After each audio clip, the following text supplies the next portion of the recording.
She called his hand-built bridge community property. But when she sent cement trucks over it again, Trenton Vale showed her exactly where her authority ended, and it wasn't on his land. The bridge didn't just give out. It snapped like a gunshot. 1 second, the cement truck was crawling across it, its tires creaking against the planks. The next, the back end dropped straight through, swallowed by a deep pool of clay and water. The sound echoed through the hollow like thunder. Mud splashed high enough to stain the driver's windshield. The man jumped out, boots sinking instantly into the sludge, shouting, "What the hell is this?" From his porch, Trenton Vale didn't move. He just watched. Arms crossed, face calm, the faintest trace of a smile tugging at his mouth. To anyone else it looked like a freak accident, but Trenton knew better. He'd spent the past week waiting for this exact moment. The truck driver tried gunning the engine, but the back tires only spun deeper. The smell of burnt rubber filled the morning air. Birds scattered from the trees, and the noise drew neighbors out onto their lawns. One woman covered her mouth. Another whispered, "That's Trenton's bridge." "Isn't it?" Judith Bramwell arrived within minutes. Her SUV screeched to a stop in front of Trenton's house. She stepped out with her clipboard, always with that clipboard, wearing her usual navy blazer, even in the heat. Her voice cut through the air like glass. "Mr. Vale!" "What on earth did you do?" Trenton didn't answer right away. He took a slow sip from his coffee mug, then walked down the steps, the wood creaking under his boots. "Funny," he said. "I was about to ask you the same thing." Judith's face flushed red. "This is private property damage. You'll be paying for this." Trenton's tone stayed even. "Private property? You mean mine?" The truck driver, a younger man with a Tennessee accent thick as syrup, raised his hands. "Ma'am, I was told this was the shortcut to the new build on Willow Bend Road." He pointed toward the other side of the creek, where tire marks ran straight from Judith's direction. "I didn't know it was somebody's yard." Trenton kept his eyes on her. "And who told you that?" The driver hesitated. "The lady who runs the HOA." For a second, the only sound was the engine sputtering in the mud. Then Judith's voice dropped to a hiss. "You think you're clever, don't you?" Trenton looked past her, at the bridge. The water glistened beneath the broken planks, sunlight bouncing off the clay. "No," he said. "Just tired." Behind them, neighbors had gathered closer, a half-circle of quiet spectators pretending not to stare. Everyone knew about Judith. Everyone knew about her warnings, her letters, her friendly reminders about lawn heights and fence colors. Nobody dared challenge her. Until now. Judith marched up to him, heels sinking slightly into the grass. "This is unacceptable. I'll have the county involved by noon. You'll be hearing from our lawyers." Trenton didn't blink. He pulled a small folder from under his arm, opened it, and held it out. Inside were maps, photos, and boundary records. The top page was marked with a county stamp. "You might want to look at this before you start making calls," he said. "That bridge? It's on my land, every inch. The trucks you sent through it were trespassing. I've got pictures, dates, even video." I tried to warn you. Judith froze for a moment. She wasn't used to people coming prepared. Her eyes darted between the folder and the broken bridge. The driver stood awkwardly nearby, kicking mud off his boots. "You set this up," she muttered. "You wanted this to happen." Trenton's voice dropped lower. "No, you made it happen. I just built something to show you where my property ends." The driver scratched the back of his neck. "So, am I good to call my boss, or—" Trenton gave a half smile. "You might want to tell him to bring a tow. That truck's not going anywhere for a while." The crowd let out a few muffled laughs. Judith spun on her heel, fuming, her face the color of her lipstick. She stomped back toward her SUV, muttering something about violations and reports. Trenton turned away, heading back toward his porch. But as he walked, he glanced once more at the wrecked bridge. A week ago, it had been whole. He could still hear the sound of it breaking. Not from the truck, but from the time before, when Judith had ignored every warning. The morning the first boards cracked under another load. The day he realized he couldn't just sit back anymore. He looked down at his hands. Rough, calloused, but steady. The same hands that had built that bridge from nothing. But to understand how it came to this, the trap, the broken bridge, the public humiliation, you've got to know how the fight began. Long before anyone knew his name in the neighborhood, Trenton Vale was just another man trying to build something of his own. He'd grown up in Memphis, the oldest of 3 brothers, raised by a father who believed that if something broke, you fixed it with your own hands. That lesson stuck. By the time Trenton was 40, he'd saved enough to buy a small piece of land outside Clarksville, Tennessee, where the noise of the city faded into the soft hum of cicadas and the rustle of old oak leaves. His house wasn't big, a 1-story brick home with a narrow porch, an aging rocking chair, and a flagstone path that led straight to the creek. The property had been neglected when he bought it. Fences were leaning, the grass had gone wild, and the bridge across the creek was barely standing. Most people would have called a contractor. Trenton just grabbed a toolbox. That bridge became his project, not just a piece of wood over water, but a statement. Every weekend he worked on it. He measured, sanded, stained, and reinforced each beam himself. He used cedar planks from a lumberyard in Dover, the kind that could stand against storms. His hands would be blistered by sunset, but there was a satisfaction in that pain. He told a neighbor once, "When you build something with your hands, it knows who you are." The bridge stood about 30 feet long, sturdy enough for his ATV or the small trailer he used for yard work. It crossed a narrow creek that glimmered under the morning sun. On quiet days, he'd stand there with a fishing pole, boots in the mud, watching minnows dart under the shadow of his own handiwork. Life was slow, simple, and peaceful. Until Judith Bramwell moved in. She arrived like a gust of wind that didn't know how to stop. A new homeowner, recently appointed head of the Riverside Meadow HOA, she wasted no time sending letters. Trash cans must not be visible from the street. All fences must match the HOA-approved color palette. Yard decorations require board approval. Trenton ignored the first few notes. He paid his dues on time, kept his yard clean, and didn't bother anyone. But Judith seemed to have him in her sights. She'd walk by his property twice a week, clipboard in hand, stopping just long enough to take photos. One day she called out, "Mr. Vale, you're aware that structures extending beyond the designated residential line must be reviewed by the board, right?" Trenton looked up from trimming his hedges. "If you mean the bridge, it's been here since before I bought the place. I just fixed it." Judith smiled in that way that didn't feel like smiling. "Well, any modifications are considered new constructions. I'll need documentation." "Documentation for fixing something that's mine?" She didn't answer directly. "It's protocol." Then she walked away. That was the first spark. Weeks later, when construction began on a few new homes across the creek, Trenton started noticing something strange. Tire tracks cut through his grass, heading toward the bridge. He thought maybe a teenager had taken a shortcut, but then he saw it. A cement truck, slowly crawling across the wooden planks he'd built with his own hands. He dropped his rake and shouted, "Hey! You can't go through there!" The driver leaned out the window. "Lady up the street said it was a service road." Trenton waved his arms. "It's not.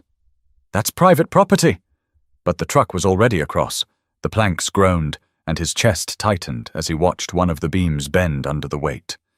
The driver gave a lazy wave and drove off. Trenton could still see the deep ruts in his lawn hours later. He went straight to Judith's house that afternoon. Her driveway was lined with decorative stones, her flower beds perfectly symmetrical. When she opened the door, she looked almost pleased to see him. "Miss Bramwell," he began, "your construction guys are driving over my bridge." "They're tearing up my yard," she raised an eyebrow. "Oh, that. They're using the quickest route to the new development. It's temporary." "It's not a route. It's my property. You don't have permission." Her voice was calm, deliberate. "Technically, Mr. Vale, that area could be considered common use. The creek runs along the shared boundary. Not that part." I checked the maps. "Well," she said, "maybe you should have come to the HOA meeting last week. We discussed accessibility concerns for the new builds." Trenton felt his jaw tighten. "You can't vote to use my land." Judith gave a little shrug. "The board approved it." When she closed the door, Trenton stood there for a long moment, staring at the smooth white wood. He could feel heat rising in his chest, not just anger, something heavier. A sense that she didn't see him at all. To her, he was just an obstacle on paper. Back at home, he walked down to the bridge again. One of the boards was already split clean across. He crouched down and ran his fingers over the crack. His reflection in the creek looked tired, older than he remembered. He sat there until sunset, listening to frogs croak under the brush, trying to figure out how far this would go. But the trucks didn't stop, and neither did she. And that's when the real trouble started. By the end of that summer, everyone in Riverside Meadow knew who Judith Bramwell was. She wasn't the type to hide behind emails or polite notices. She preferred confrontation, face to face, standing tall, her tone wrapped in authority. She'd lived in the neighborhood less than a year, but she already acted like she'd founded it. Judith was in her mid-50s, always dressed as if she were on her way to a board meeting downtown. Pressed slacks, white blouse, a pin in the shape of a key clipped to her collar. People said she'd once worked in real estate, but nobody knew for sure. What they did know was that once she became HOA president, she made herself impossible to ignore. She changed mailbox heights, banned wind chimes, even sent a written warning to a retired couple because their grandson left a basketball hoop out overnight. It was the kind of control that most neighbors tolerated. Quietly, resentfully. Trenton, however, wasn't wired that way.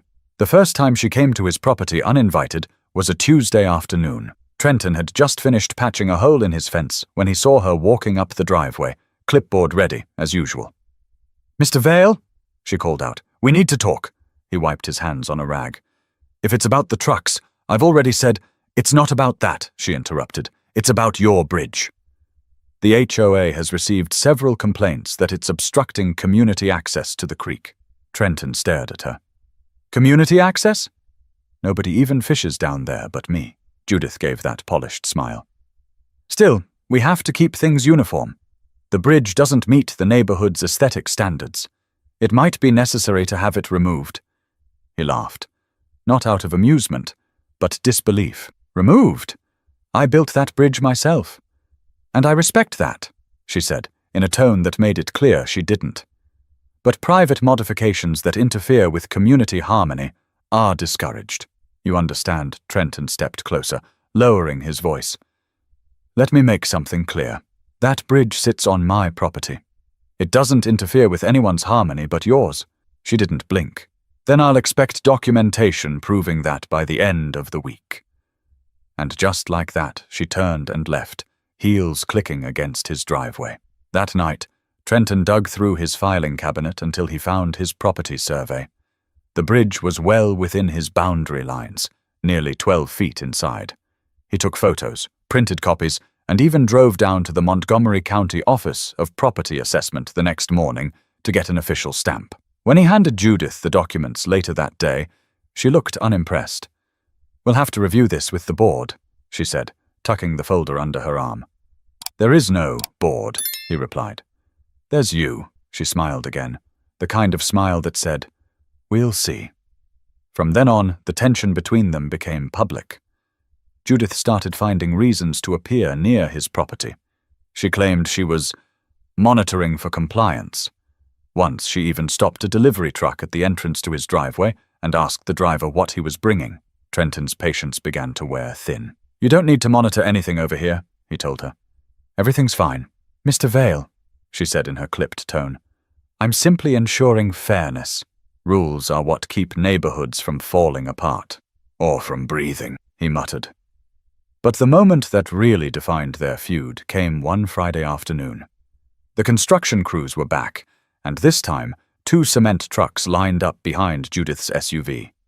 She stood out front, pointing toward the creek, directing them across his property as if she owned it. Trenton came out of his garage, shouting over the engine noise, "Stop those trucks! You can't drive through there!" Judith turned, her voice calm and sharp. "We're on a schedule, Mr. Vale. Please don't interfere with authorized activity." "Authorized by who?" "The HOA." "That's not legal, Judith." "You're welcome to file a complaint," she replied, as the first truck began to move. The ground trembled. The wood creaked. Trenton's hands clenched into fists. He watched helplessly as the heavy tires rolled over the bridge, the same one he'd built piece by piece. A crack echoed through the air, and he felt something twist in his stomach. When the truck finally reached the other side, the damage was clear. One of the supporting beams had split. Judith didn't even look back. She simply waved to the driver and drove off, leaving tire marks carved into Trenton's grass. Later that night, Trenton stood on the bridge with a flashlight, inspecting the damage. His neighbor Cole Finney, a retired mechanic, walked over from next door. "She really letting those trucks use your bridge?" Cole asked. Trenton nodded, jaw tight. "Says it's for the good of the community." Cole snorted. "Community, my foot.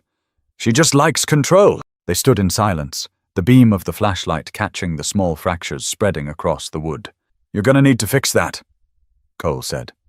"Oh, I will," Trenton replied, voice low. "But not the way she expects." But before he could even begin to plan, things were about to get worse. Much worse. The following Monday began like any other morning. The sun hung low over Clarksville, the kind of humid Tennessee heat that makes the air feel thick even before noon. Trenton was out back cleaning his tools when he heard the sound again. That deep, throaty rumble that made his stomach tighten. He dropped the wrench and turned toward the creek. Dust clouds rose in the distance. Not one, but 2 cement trucks were inching down the narrow gravel path toward his bridge. He muttered to himself, "You've got to be kidding me." The first truck slowed at the edge, the driver leaning out of the window. "Hey, Mr. Vale, we've got permission to cross again." Same as last week, Trenton marched toward him, voice cutting through the engine noise. "Permission from who?" "The HOA lady. Judith, right? Said this is the shortcut to the new builds.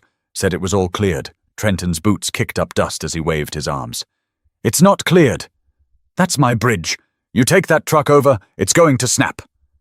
The driver shrugged. "She's paying by the hour, not me." And before Trenton could get another word out, the driver hit the gas. The bridge groaned under the weight. Trenton's heart pounded as the wooden beams bent, the sound of splintering wood echoing through the trees. He shouted again, "Stop! You're going to break it!" But the driver kept going until the truck made it across. Behind it, the second truck hesitated. The driver leaned out, looking uncertain. "You sure it's safe?" The first driver laughed, tapping his steering wheel. "Feels solid enough." That's when it happened. A sound like a tree splitting in two. One of the main supports cracked down the middle, the entire bridge dipping several inches. Both drivers froze. Trenton's face turned pale. He could almost feel the weight of every hour he'd spent building it. "Get that thing off!" he yelled, motioning frantically. The first driver tried backing up, but the damage was done. By the time the second truck attempted to cross, the far end of the bridge gave way, sending the back tires into the creek. Mud and water splashed everywhere. The driver cursed and jumped out. "You said it was fine!" Trenton could feel his throat tighten. "I told you both! That bridge can't take those loads." The 2 men started arguing, pointing toward the road. "We're calling the HOA," one said. Trenton turned toward his house. "Good idea. Call her. Tell her to bring her clipboard." Within 20 minutes, Judith's black SUV came speeding down the gravel road, dust trailing behind it. She stepped out, sunglasses on, expression unreadable. "What happened here?" she asked, scanning the scene. "What happened?" Trenton shot back. "Is your people destroyed my property?" Her voice stayed smooth. "Our contractors were using a designated path. If there was damage, we'll address it through proper channels." "There are no proper channels," he snapped. "That's my land. You don't own it, the HOA doesn't own it, and I sure didn't give you permission." Judith sighed. "Mr. Vale, we can't have everyone doing whatever they please with communal areas. If every homeowner acted this way, this neighborhood would be chaos." "It's not communal." His voice rose, hands trembling. "That bridge is mine. I built it. Every plank, every screw, my money, my work." She tilted her head, voice dripping with condescension.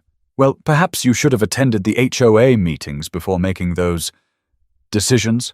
That last word cut through him like a blade. "Decisions? You seem to think private ownership exempts you from rules. It doesn't. We'll send you an invoice for the damage, an invoice." The word echoed in his mind. He couldn't believe what he was hearing. The two drivers, still standing by their trucks, exchanged uneasy glances. One muttered, "Lady, it was your call. We just followed orders." Judith turned sharply. "That's enough." Trenton stepped closer. "You know what's enough? You using people like pawns to do your dirty work." She gave a short laugh. "You've made this personal, Mr. Vale." "No," he said quietly. "You did." For a moment, neither of them moved. The cicadas buzzed somewhere in the trees, and the only sound was the slow drip of muddy water from the truck's wheels. Then Judith broke the silence.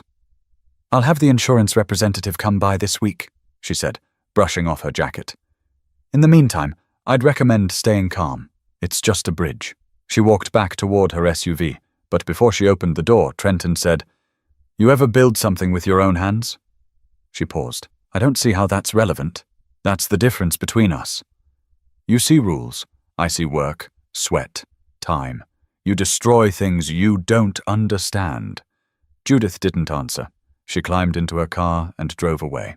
Trenton stood there, boots heavy in the mud, the remains of his bridge half submerged. He felt anger, yes, but beneath that, a strange kind of sadness. It wasn't about wood or money. It was about being stepped on, again. That night, sitting on his porch, he stared at the dark line of the creek, barely visible under the moonlight. He didn't know what he was going to do yet, but he knew one thing. This wasn't over. But he had no idea just how far he'd go, or how much one act of quiet defiance would shake the entire neighborhood. The next morning, the sound of hammers and engines echoed across the neighborhood again. Trenton stood by his kitchen window, staring at the mess by the creek. His bridge, half sunk, splintered, torn apart, wasn't just broken.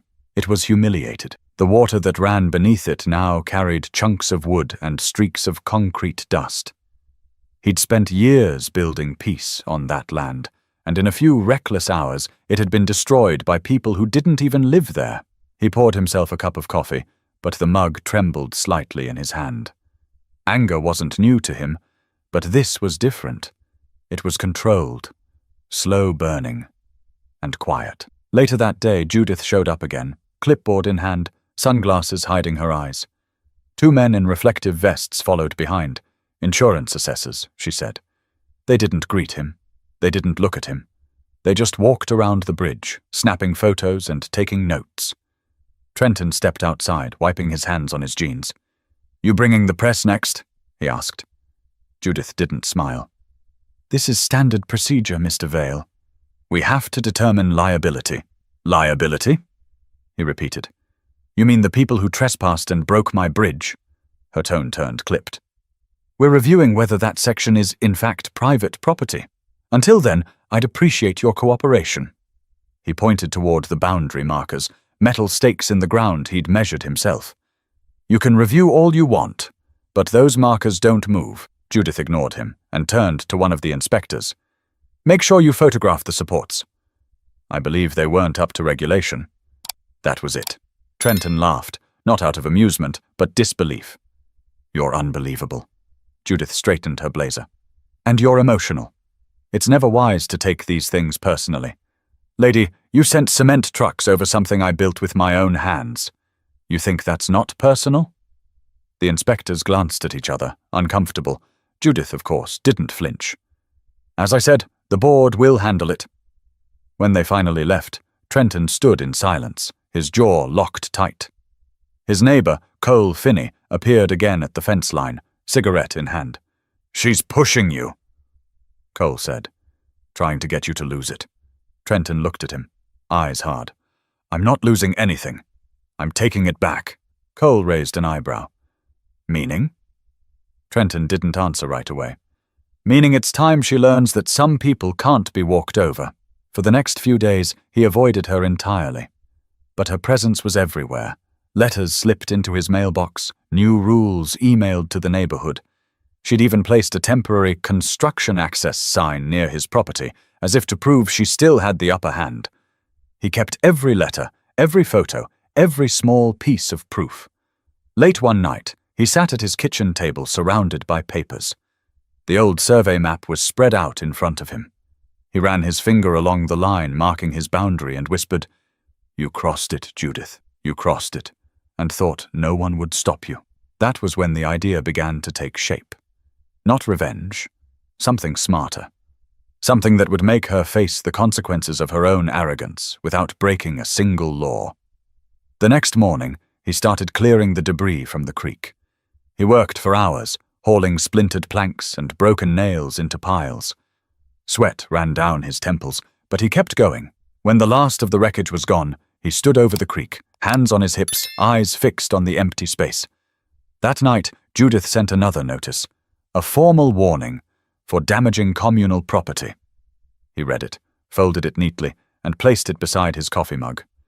He didn't even bother replying. Instead, he went to work.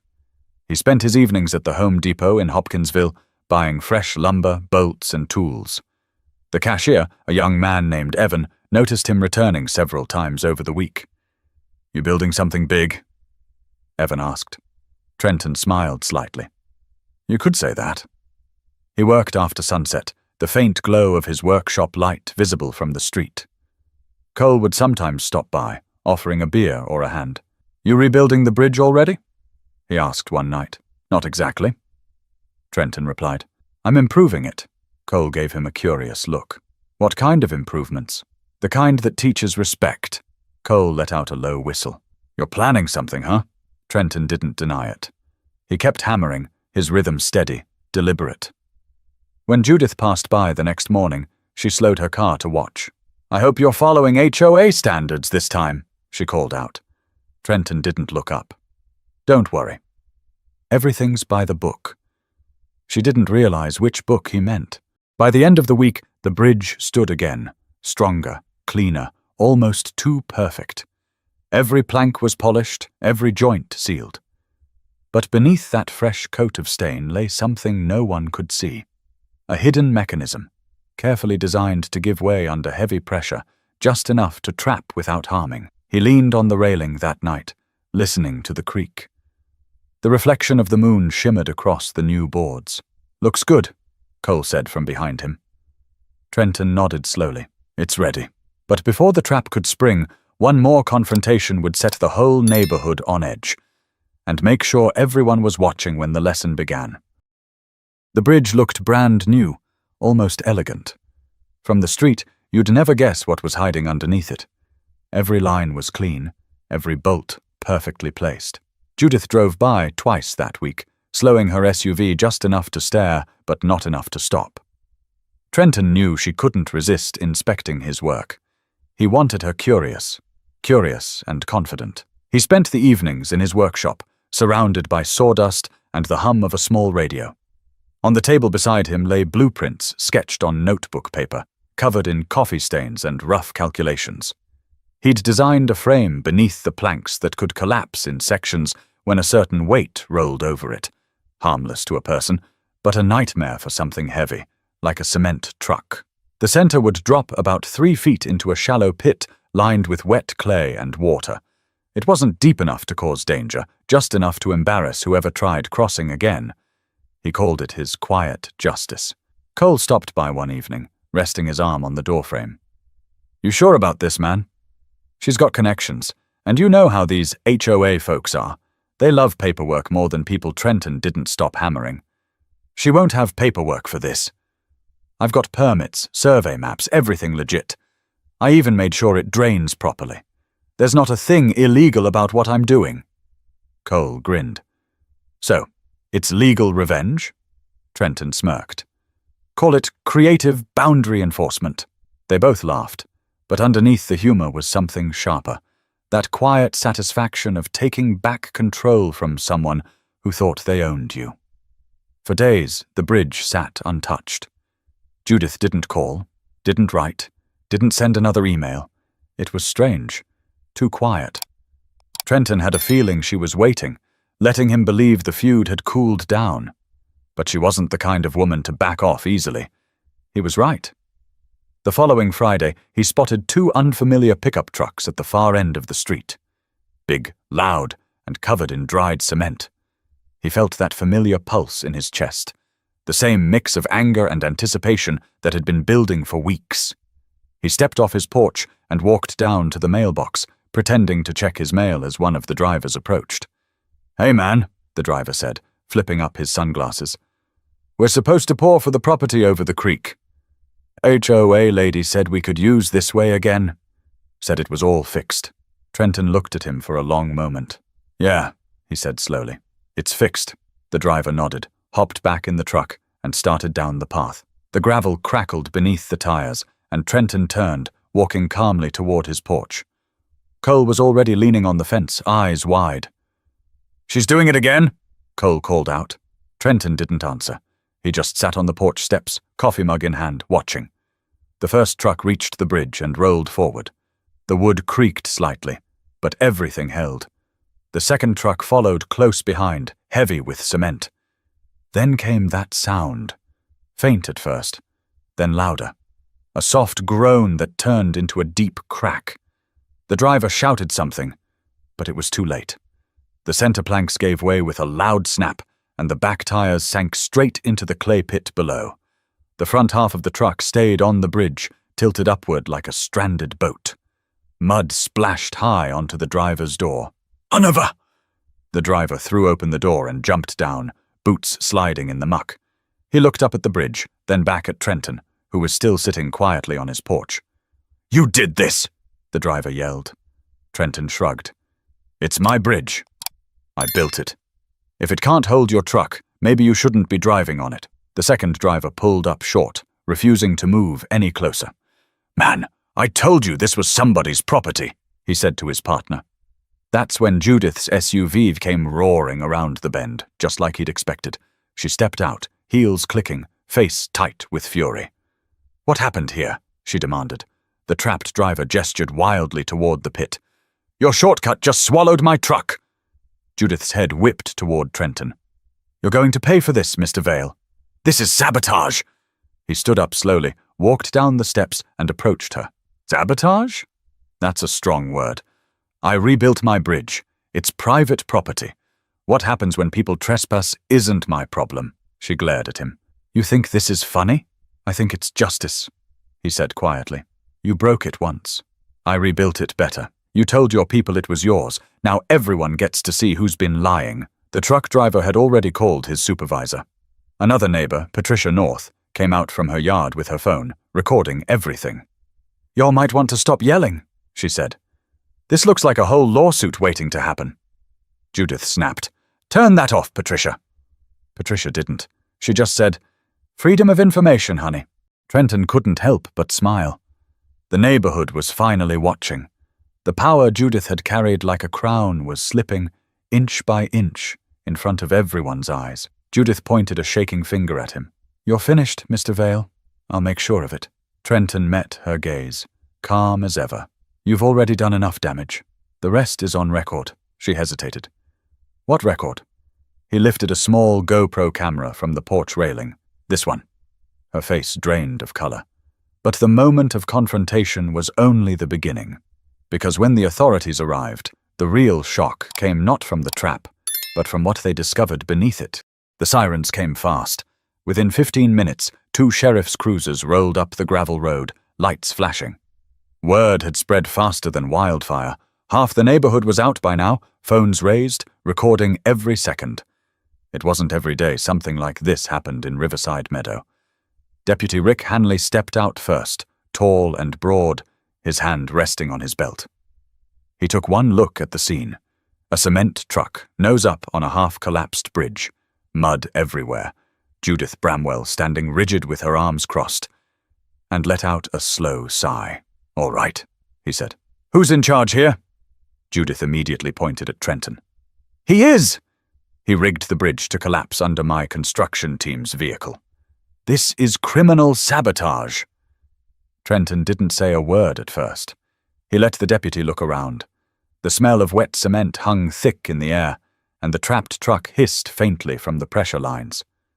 After a pause, Trenton spoke evenly. "Officer, the bridge is on my property. I have every right to repair, rebuild, or modify it as I see fit. And," he said, handing over a folder, "I've got full documentation of that fact. including county permits and dated photos. Deputy Hanley opened the folder. Inside were the stamped property records, survey maps, and even time-stamped photos of the rebuilt bridge. Trenton had been smart enough to take them at every stage of construction. Judith's voice rose an octave. "You can't seriously be taking his side. He set a trap!" The deputy turned toward her. "Ma'am, did you have permission to use this bridge?" Her jaw tightened. "The HOA approved the route." "HOA isn't a government authority," Hanley replied calmly. "If this bridge is on Mr. Vale's property, that's private land. You can't direct trucks through it without his consent." Judith's cheeks flushed. "That's not how it works. The HOA rules. Don't override property law." Hanley interrupted. The crowd murmured. A few neighbors shifted uncomfortably, pretending not to smile. Meanwhile, the driver, still stuck in the clay pit, climbed onto the truck's hood. "Hey, can somebody just call a tow before this thing sinks any deeper?" Trenton kept his expression calm, though inside he could feel a weight lifting. Weeks of frustration, humiliation, and silence were unraveling right in front of her, but not by his hand, by her own arrogance. Judith tried to regain control. "Officer, this man deliberately created a hazard. He endangered public safety." Trenton gestured toward the bridge. "Public safety. There's nothing public about this, ma'am. You trespassed. Your trucks damaged private property twice. I simply rebuilt what was mine. If someone drove where they weren't supposed to, that's on them." Hanley scratched his chin. "I'm not seeing any violation here. If anything, we've got unauthorized access to private land." The color drained from Judith's face. "You can't be serious." The deputy radioed for the tow crew. "I'd suggest you all settle this civilly. But if it were me," he added, turning to Trenton, "I'd press for compensation. Looks like you've got all the proof you need." Judith spun toward the small crowd that had gathered. "You all saw what happened." "He set this up." Patricia North spoke up from across the street, camera still rolling. "Yeah, we saw. We also saw your trucks crossing his yard all week. Maybe the HOA should mind its own business for once." That comment sparked laughter. Quiet at first, then louder. Judith turned, glaring at her neighbors one by one. The power she once held, the intimidation, the authority, was slipping away like mud between her fingers. Trenton stepped forward, lowering his voice so only she could hear. "You could have just asked, Judith. You could have come to me, and we would have worked something out. But you chose to treat me like a problem instead of a person." For the first time, she didn't have a quick reply. Her lips parted, but no words came out. The tow truck arrived soon after, chain clanking, engine rumbling. It took nearly an hour to pull the cement truck free. The bridge held steady through the whole process, though everyone could see the damage. Deep tire ruts, splintered planks, chunks of dried cement embedded in the wood. Before leaving, Deputy Hanley walked back over to Trenton. "You did everything right here. If she keeps bothering you, file a restraining complaint or get a lawyer involved. Folks like her don't quit until they're forced to." Trenton nodded. "Thanks, officer. I've got it from here." When the cruisers finally left, the crowd began to thin. A few neighbors walked over to him, offering quiet pats on the back or a simple nod of respect. Cole approached last, a grin tugging at the corner of his mouth. "Well," Cole said, "I'd say that's a solid win." Trenton let out a breath, almost a laugh. "More like a lesson," Cole smirked. "You think she learned it?" "Not yet," Trenton said, "but she will." He looked toward Judith's SUV as it sped off, tires squealing down the road. For all her anger and bluster, she'd seen what happened when someone pushed too far. The bridge might have been the battlefield, but what broke that day wasn't wood. It was control. That night, Trenton stood by the creek again, flashlight in hand. The moonlight shimmered over the surface, the water calm and still. He took a deep breath, the air thick with damp earth and quiet triumph. The neighborhood had watched him stand his ground without raising his voice or breaking a rule. It wasn't revenge that satisfied him. It was justice done cleanly, undeniably, and in plain sight. But even after the trucks were gone and the road was silent again, Judith wasn't finished, and Trenton was about to learn that humiliation doesn't always stop people. Sometimes it makes them dangerous. 2 days passed. The mud had settled around the creek, but the tension hadn't. Judith Bramwell had gone silent. No visits, no letters, no HOA notices tucked under doors. For the first time in months, the neighborhood was calm. Too calm. Trenton didn't trust it. People like Judith didn't disappear. They plotted. On Wednesday evening, as the sun dipped behind the trees, he was sitting on his porch when he heard the sharp crunch of tires on gravel. Her SUV appeared again, stopping right at the edge of his property. She didn't get out right away. The engine idled for a long moment, humming like a warning. Finally, the door opened. Judith stepped out, wearing her usual blazer, but her expression was different this time, tighter, sharper, her eyes cold. She walked toward the porch, her heels digging into the dirt, clipboard in hand as always. "Mr. Vale," she said, her tone restrained but sharp. "We need to have a serious conversation." Trenton didn't move. "About what? My bridge? Your trucks?" Her eyes flicked toward the creek. "About the fact that you humiliated me in front of the entire neighborhood." He gave a short laugh. "You did that to yourself, Judith." Her lips pressed into a thin line. "I had authority. I was acting under community guidelines. And you—" She pointed at him, her hand trembling slightly. "You set me up to fail. You made me look like a fool." He leaned forward in his chair, elbows on his knees. "You didn't need my help for that. You just needed a mirror." For a second, she didn't respond. The air between them tightened, the cicadas buzzing louder in the trees. Then she spoke again, quieter this time. "You think this is over, don't you?" "I think it should be." She shook her head slowly. "You don't understand how this works.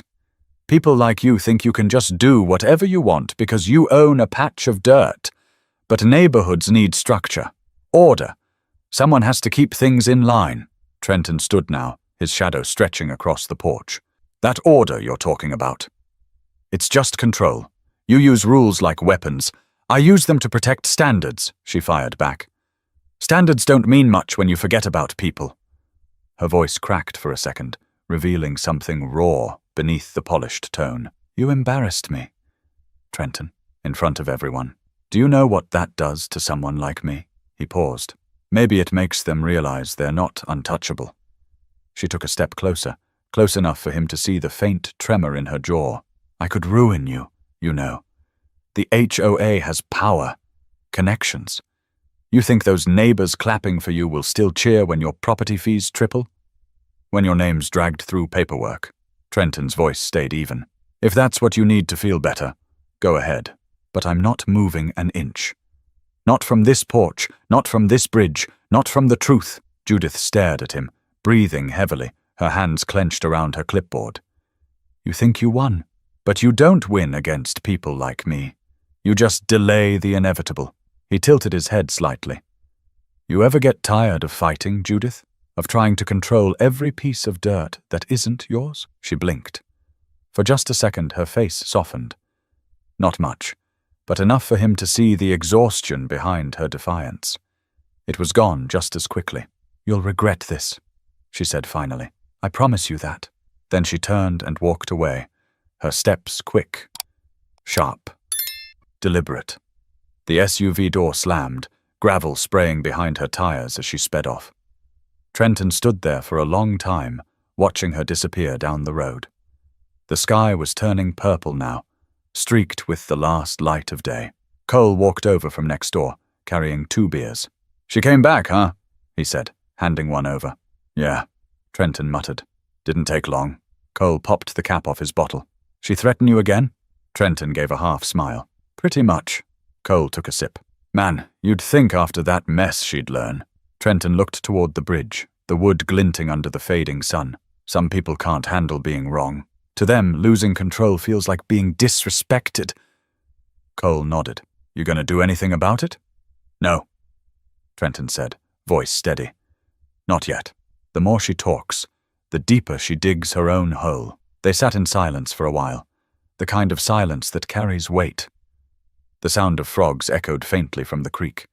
Cole finished his beer and stood. "Well, if she comes back with another truck, I'm bringing popcorn." Trenton chuckled quietly. "Let's hope it doesn't come to that." As night fell, He walked back to the bridge one more time. The water below rippled softly, reflecting the stars. He leaned against the railing, feeling the rough wood beneath his hands. He wasn't proud of the trap, but he didn't regret it either. It wasn't revenge. It was a boundary, one that should have been respected from the start. He turned back toward his house, lights glowing warm through the windows. The storm might have passed for now, but something told him Judith wouldn't stay silent for long. But the next time she came after him, she wouldn't use trucks or threats. She'd use something much harder to fight: reputation. By Friday morning, the neighborhood felt different. The air carried that strange tension that follows a scandal everyone pretends not to talk about, but secretly can't stop whispering about. Every mailbox seemed to hold the same conversation in hushed tones. People slowed their walks when passing Trenton's house. Cars idled a little longer at the end of his driveway. He could feel the eyes, even if no one said a word. Judith Bramwell had gone quiet publicly, but Trenton soon realized silence didn't mean surrender. It meant strategy. That weekend, the HOA sent out an email to every homeowner in Riverside Meadow. The subject line read, "Community reminder, safety, cooperation, and compliance." The message didn't name him directly, but the wording left no doubt. It talked about individuals who took matters into their own hands, about reckless behavior compromising neighborhood safety, and about ongoing investigations into property violations. Trenton read it twice, then leaned back in his chair. "She's trying to paint me as a threat," he muttered. Cole called 10 minutes later. "You see that email?" "Yeah," Trenton said. "She's losing control and trying to save face." "Classic move." Trenton rubbed the back of his neck. "I'm not letting her twist this." That afternoon, he printed every record he had. The property deed, the photos, the county permits, even the officer's report from the day of the truck incident.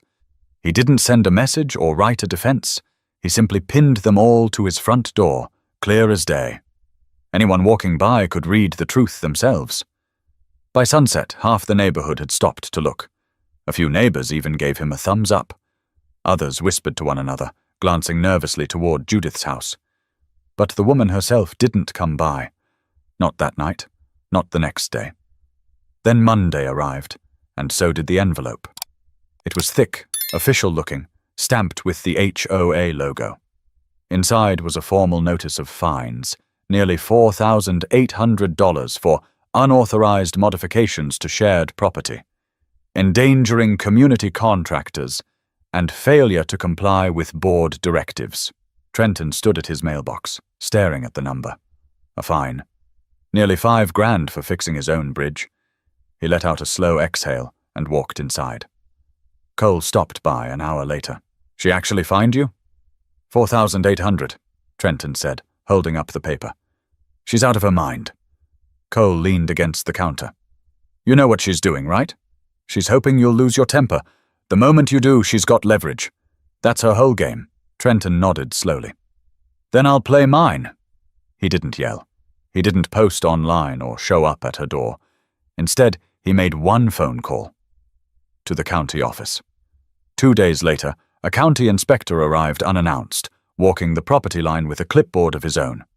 He checked the markers, reviewed the permits, took photos, and asked a few quiet questions. By the time he was done, his expression said everything. "You're clean, Mr. Vale. Bridges within your boundary, paperwork's solid. She's got nothing." Trenton smiled faintly. "Appreciate it."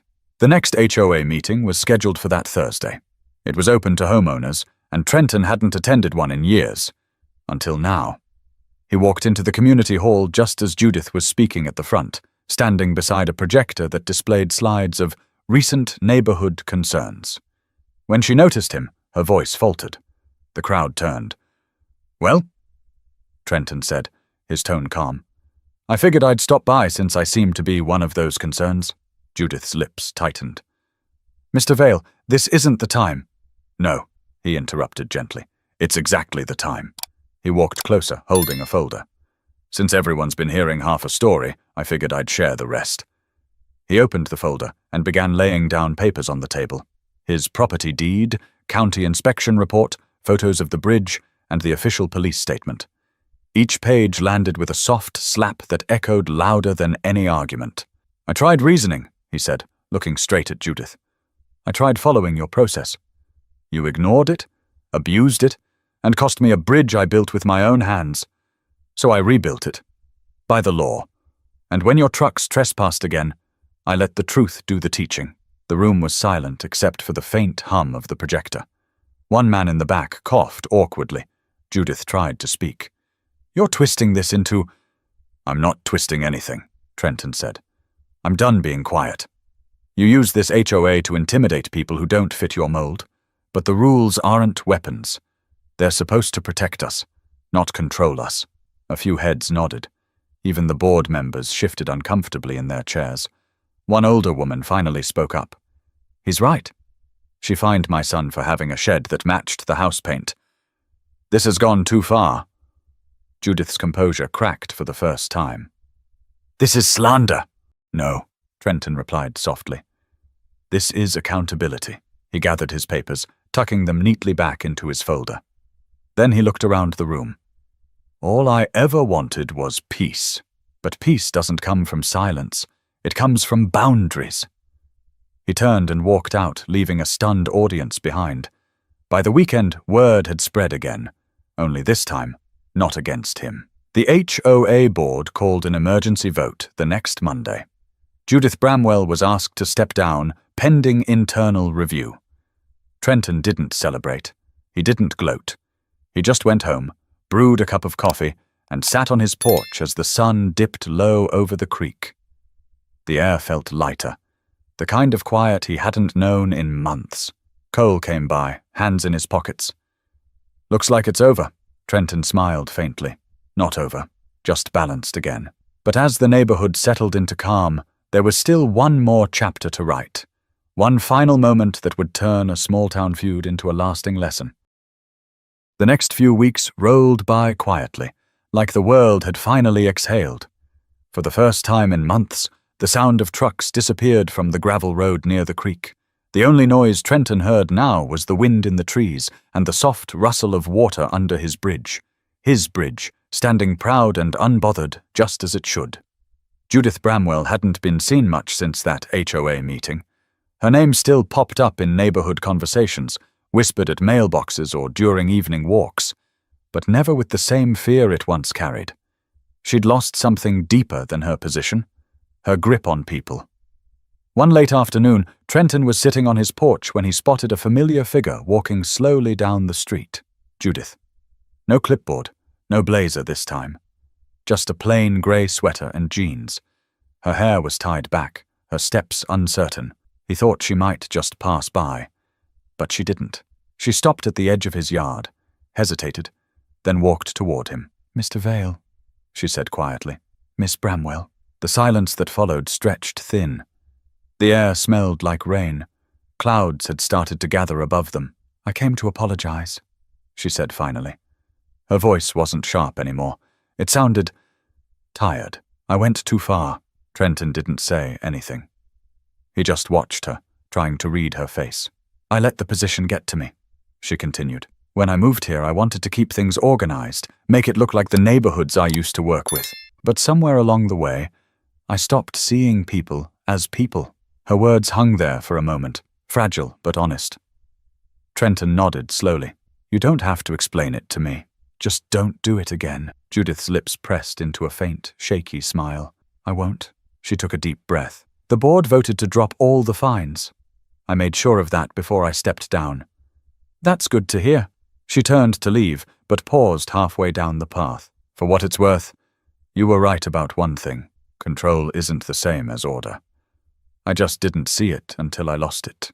Trenton leaned back in his chair, eyes softening. Sometimes it takes breaking something to understand how strong it really was. Judith gave a quiet nod, then walked back toward the road. She didn't look back. When she was gone, Cole appeared again from next door, holding 2 mugs of coffee this time. "Was that who I think it was?" he asked. Trenton smiled faintly. "Yeah, she came to make peace." Cole handed him a mug and sat down. "Never thought I'd see the day." "Me neither," Trenton said, looking toward the bridge. The wood glistened slightly under the growing drizzle. But I'm glad she did. They sat there for a while, listening to the rain tapping the porch roof. It wasn't much of a storm, just one of those soft southern rains that washes dust from the air and cools the earth. It felt right. After a while, Cole broke the silence. "You ever regret setting that trap?" Trenton thought for a moment before answering. "No.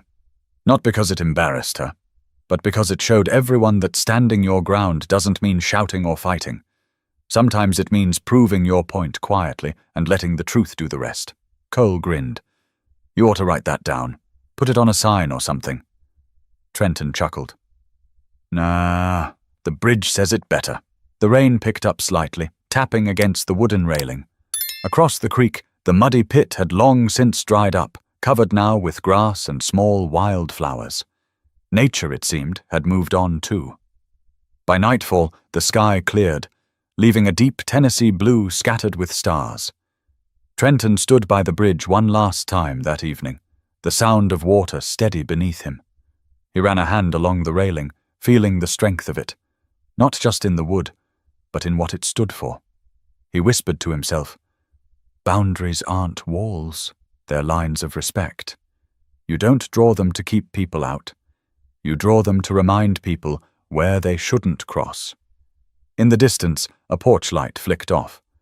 The neighborhood, for once, was at peace. Trenton turned and headed inside, the screen door creaking softly behind him. On the table sat the same folder that had started it all: property maps, photos, permits. He didn't need them anymore. Justice had already been served, not by courts or cops, but by patience, persistence, and proof. Before turning off the light, he looked out the window one last time. The bridge shimmered faintly under the moonlight, a reminder of everything he'd built, everything he'd protected, and everything he'd learned. And maybe, just maybe, a reminder to anyone watching that silence doesn't mean weakness. It means strength waiting for its moment. Because when people cross the line too many times, the ground eventually gives way. Respect isn't something you can enforce with rules or power.